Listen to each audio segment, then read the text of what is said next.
All right, so let's see.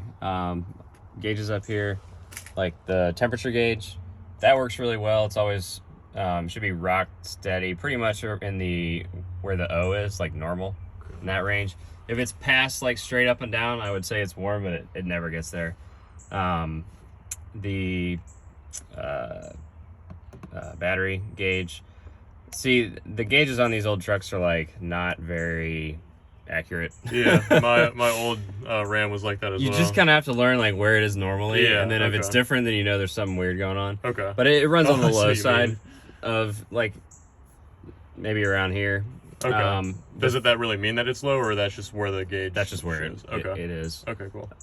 Actually, I should probably try to fix this before you get it, and something I can fix really easily. The oil temperature or the oil pressure gauge is kind of on the fritz. Okay. It's just a connection.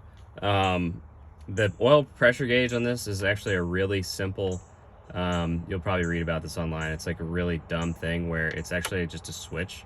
And if the engine has more than 5 PSI, it reads normal. And if it doesn't, then it's low. Okay. So it can never go incrementally high. It's just good or bad. Right. Much. Okay. These engines don't typically have any problems at all with oil pressure. They're actually like renowned for having really strong oil pumps that don't like ever wear out. So it's just a gauge thing, really.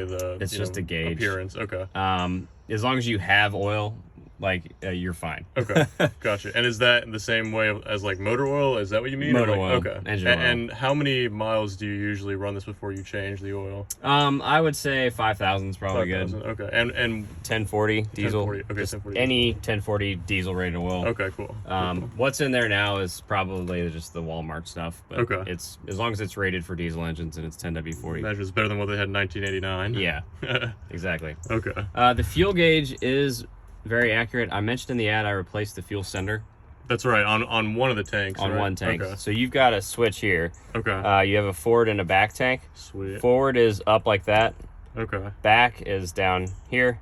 You never run it on the back tank because it's literally not hooked up.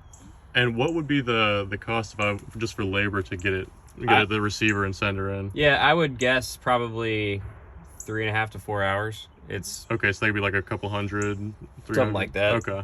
The tank itself is clean. Okay.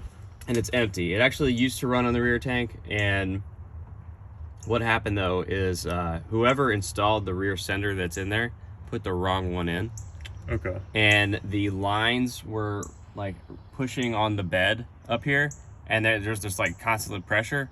Okay. And over hundreds, thousands of miles driving, it cracked the line. Makes sense, yeah. And anyway, I have a new sender and a new pickup that will come with the truck. Sweet. It's as easy as dropping that tank and putting the new one in and hooking it all back up. Which I'd have to have somebody do, but that's certainly something very doable. And how do you know when to switch? That controls which one you're engaging or which one you're utilizing? Which tank? So it's forward tanks is up here, and then if you flip to the back tank down there, the gauge just goes to that back tank gauge as well. Okay. Oh, and will it switch the gauge reading based on which one? Oh, that's pretty sweet. That's a cool little mechanical. So you run it on, you leave it on the forward tank all the time, but if you ever get that fixed, you run it on the forward tank or back tank until it gets down to like nearly empty. Okay. And then you just switch it before it runs out. Okay, cool. And 19 gallons about, you said each? 19 a piece. Okay. The front tank. Is that standard? Yeah. Wow, that's awesome. Okay. It is awesome. And actually, this truck gets, like, you'll find unloaded on the highway, you're going to get like 18.5, 19 miles a gallon. For what it is, that's a pretty awesome mileage. That's pretty much right where my flex fuel is, about 20. That's great. One note about the fuel gauge, I have never run it out of gas. Well, I did actually once at a quarter tank, and I found that I hadn't done something right, so I had to pull the center back out and adjust it. Okay. It should go all the way to empty before it runs out. I'll just keep it above a quarter no matter what. Keep it above a quarter. I was gonna wait until I had both tanks working and then figure it out. Oh, calibrate it correctly or what have you. Okay. Yeah, I would just, I don't know.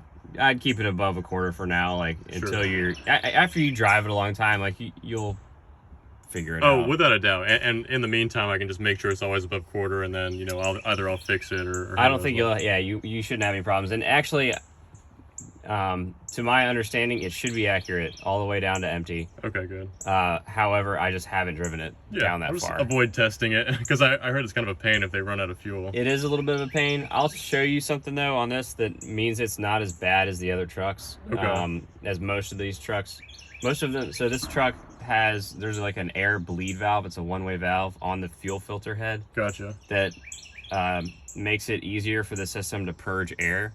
A lot of people, when that valve goes bad, a lot of people just take it out because the valve itself is like $30 or something. And why would it need to purge air? That's what issues you run into when you run out of gas. It sucks air instead of fuel. Okay. And now you have air in your lines up here. Right. And it needs a way for the air to get out. Okay. Because it can't push air through the fuel system. I see. Okay. And then that valve is supposed to prevent that from air coming in when it empties, or the valve is supposed to make it easier for this thing to purge air if that happens. When it needs to. Okay. Yeah, when that needs to. So I see what you're saying. And is this something? Because I have a AAA membership. Do they service a diesel gas? Just saying, worst case scenario. If you run out of gas, I have no idea. Okay. I'll just not run out of gas. The one time I ran out, my uncle was nearby, and I called him, and he brought me some gas. And okay. So you were able to just refuel and get back on the road. Okay. So you didn't have to do anything with the the it takes a lot of cranking. Okay. And that's because the fuel pump is mechanical. Okay. So when you're cranking the engine, the fuel pump's working. Okay. And after 20 or 30 seconds of cranking, it'll move enough fuel and air through the system that the air gets purged and it'll start. I was going to say it's probably purging air. Okay, cool. Yeah. All right, that all makes sense. The speedometer is accurate. I actually replaced the cable that goes all the way down there and the gears inside the transfer case. Okay. So it's good to go. Does it hit 85 or what's the top speed? Would you say? I would say I don't. Well, what should I not run it above, really? I don't really run above 75. And I shouldn't really have much of a need. It doesn't run hot. It just is an older truck, and it's just, kind of loud over that speed. Like, there's no reason you can't. That's a good point. But it wouldn't be wearing an engine at all, or like, causing any problems, getting 80, 85? Right. Okay. Yeah, no, you can go that fast. Okay. I mean, just knowing the threshold really is what I'm trying to establish. You'll understand. Well, I mean, when you and I drove, we went up to 75 on the highway. That's right, and there was no issue there. Okay, I just don't go any faster than that because it's an old truck, and I don't know, it just... not much of a need, really. Yeah. Okay, fair enough. Let's see. You said the RPM gauge is a little... Yeah, it works completely great the entire last time you and I drove it, but every now and then it just quits working. Okay. And I replaced the... I kind of know what the problem is because I about halfway fixed it. I replaced the RPM sensor. Okay. And I can show you where that is under the hood. Sure. But that sensor I used just like a parts store one, like aftermarket. Okay. And I've heard that the OEM one is better because it wasn't working at all when I got the truck. And I put accuracy or just working all the time. Oh. Okay. Some people take them off and clean them. Like when I got the truck, the thing wasn't working at all. So I put this aftermarket cheap sensor on, and it works now like 80% of the time. Sure. Yeah. Maybe if you really cared about it, you could put the Ford one on there, but that's like $70. So I imagine once I get used to driving it and, hopefully once I pick it up, we can do a quick test drive. I can just hear when to shift. Okay. There's distinct noises or, levels of noise to go off of. Okay. So anyway, it does work like 80-90% of the time. Just every now and then it just kind of, I don't know, freaks out or doesn't work. Sure. Okay. But when you're driving the truck, like if you're loaded with a trailer, I think I was just explaining this to you last time, but it doesn't really make a lot of boost below 2,000 RPM. Okay. So you kind of want to go easy on the throttle until you're around 2,000 or so, and then you can really hammer it to pick up speed, and you'll hear the turbo spooling up. And is it kind of like a whistle? Like will it have a little bit of a whistle? Did you hear it last time? I thought I did. Yeah. Okay. Yeah, that's right. Yeah, you can hear it, and then you've got these two gauges down here. Oh, yeah, that read it in the temperature. Yeah, I recall now. Don't go above 10 or 1,000. And exhaust temp. Yeah, temperature is what you're really concerned about, not exceeding 1,000 degrees. Okay. That's really only going to come into play like if you have a heavy trailer and you're pulling it like up a hill or something like that. Like I can get on this thing just full throttle, getting up to highway speed or even going like up to, I've had it up to like 85, 90 miles an hour, just like hammering on unloaded going up a hill, you won't get to that. But if you've got like a big heavy load and you're just like hammering on the throttle, okay, then you want to pay attention to your like in the mountains or something with a big load. Okay, and I was wondering, can it go into the 1,000 or can it go at 1,000 temporarily, or is it with sustained time? Sustained. Okay. A short, brief trip over 1,000 degrees is not going to hurt it. Like a few miles, like up a hill, or you don't want to like knowingly go over. Okay. If that makes any sense. It can kind of be controlled more or less with how I'm throttling it. Okay. All right, cool. That's all I really need to know. Yeah. The way you get a really high exhaust temp is if you give it too much power below 2,000 RPM. If you give it too much gas below 2,000 RPM. Oh. I think I was explaining this to you last time, but like I was just saying, the turbo doesn't really work very well below 2,000. It just doesn't have the pressure it needs to spin up. Okay. Just because it's an older design. But it'll still heat up below 2,000 RPM is what you're saying. Yeah, so the reason that exhaust temperatures get hot on diesels is if the mixture inside the engine, inside the combustion chamber, is too rich. Which would happen from not engaging the turbo and not enough air. You're dumping in all kinds of fuel and the engine's not at the RPMs yet where the turbo can really do its job. Okay. Then now you have too much fuel, not enough air. But once you get over 2,000 or so, that turbo comes alive and now you can feed it lots of fuel and it can take it and scoot you along without high temperatures. So if there's a lot of black smoke, that's pretty indicative of high temperatures, high boost temperature at least. High temperature, too rich, not enough boost. Actually. Okay. And you can see the turbo gauge in the exhaust temp here. You can just kind of play with it and I feel like, with the higher PSI, you'd have a lower temperature, right? Is that right? There'd be more air going through? Yes. Okay. That's correct. Cool. Yeah. Right. So I'm starting to get that a little bit. Okay. Cruise works. The cruise does work. One thing I'll note is it's funny, it won't, the sensitive, there's a switch for the cruise that cuts it off if you touch either the brake or the clutch. Okay. It took me a while to figure this out. Here, hold my door. Yeah, I got you. So I would always drive with my foot resting on the clutch. Okay.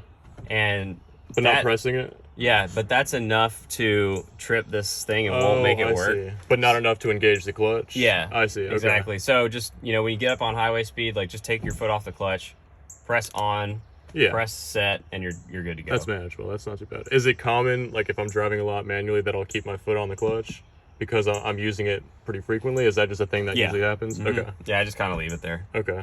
I mean, on a long highway trip or whatever, I'll put it down. And what is the highway speeds where you can maintain and not have to change gears, if you know what I mean?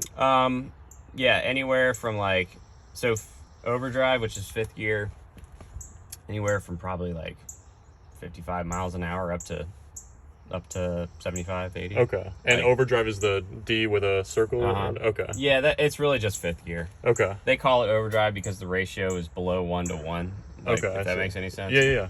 So there's 1 revolution for the engine, and in 4th, I think it's straight through. The transmission is not reducing it or anything. Okay. In 5th, it actually takes the engine RPM and reduces it down lower. But maintains the speed?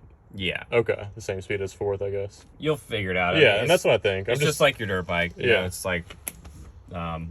it's a little different in how you do it, but the principle is exactly the same. Okay. You hold the brake to get going, push the clutch in, put it in whatever gear you want to get started. Let the clutch out while you're giving it a little throttle. Yeah. You'll start picking off. Like I mentioned, I start in 2nd unless I'm on a hill or unless I have a big trailer. Then you go in 1st. Then I start in 1st. Are the gears kind of easy to find on the clutch? It is. I would say that they're pretty easy to find, and it kind of likes to go from one to the next. So from 2nd, if you're going to 3rd, you don't have to push up and hunt. It just kind of guide to the middle top. Yeah, you just kind of 3rd, 4th, 5th. You kind of have to run over for it. And 1st gear is in the top left, essentially. Yeah. Okay. Yeah. Cool. Yeah, that's manageable. That's not bad at all. So when you park it, you can leave it, make sure it gets solidly in gear. Okay. But you just let the clutch out. It's going to roll back just a little bit. Sure. There we go. So the clutch almost, it makes it more tense. I mean, you press on the clutch and it lurched forward. What is really happening? It rolled back slightly. Oh, it rolled back? Okay. Yeah. I think so right now it's being held by the transmission. I see. And if I grab the brakes and I push the clutch in, it loosens the strain on it. Okay. I see what you're saying. And yeah, it's not really a big shift or anything. Yep. Starting it. I went over this a little bit. Yeah. You got your glow plugs and cold advance. So to heat the glow plugs up, by the way, when it's hot, like when the engine's been running, you don't need any glow plugs or cold advance. You just crank it fires right up. And is that, if I used it an hour ago, like if in the beginning of the day in the morning, I'll have to use the glow plug switch? Yes. From overnight cooling down? That's it. And that's the only time you'll use it. Like for the rest of the day, like unless it's middle of winter. Okay. And then you leave it sit for like 4 or 5 hours. Okay. It's going to be warm enough that it just fires right off. Okay, so could you demonstrate a cold start or just from not being warmed up? So cold start, put it in neutral. Neutral, okay. Ignition comes on. I mean, you could start in gear. As long as the clutch is pressed in, it will let you start it. Oh yeah, I guess there's no parking gear. Is there? There's a parking brake. Do you engage that whenever you park? If I'm on a hill or something, yeah. Otherwise it won't. Otherwise I just leave it in gear. Okay, that's good to know. And that's a manual thing more so than an automatic thing? Okay, I'm just not used to that. Right, because putting it in gear and letting the clutch out, like that, if it's going to move, it has to turn the engine over. I see. Diesels have extremely high compression, and it's very difficult to turn them over. Okay, it'd have to be rolling or, moving, I guess. But, just use the parking brake for a while until you get it kind of figured out. Yeah, maybe. Okay. Anyway, start it up, neutral, ignition. And it's been on for a little while, 30 seconds or so, maybe? No, I just haven't really started procedure yet. Oh, okay. This glow plug switch is momentary. Okay. You push and hold it to heat them. Sure. This cold advance is either on or off. On is up, like a light switch. Yeah. So we turn the cold advance on for a cold start. This time of year, it's warm enough you don't even really need it. And is that before the glow plugs on a cold start, if that was necessary? Okay. You just turn it on there and leave it on. Okay. So now I'm going to heat the glow plugs. You'll hear it when you press the glow plug switch. You'll hear like it puts a big draw on the battery. So listen. Hear it? Yeah. Yeah, I definitely do. 1, 2, 3, 4, 5, and then just hit the key. Obviously with the foot on the brake, right? Okay.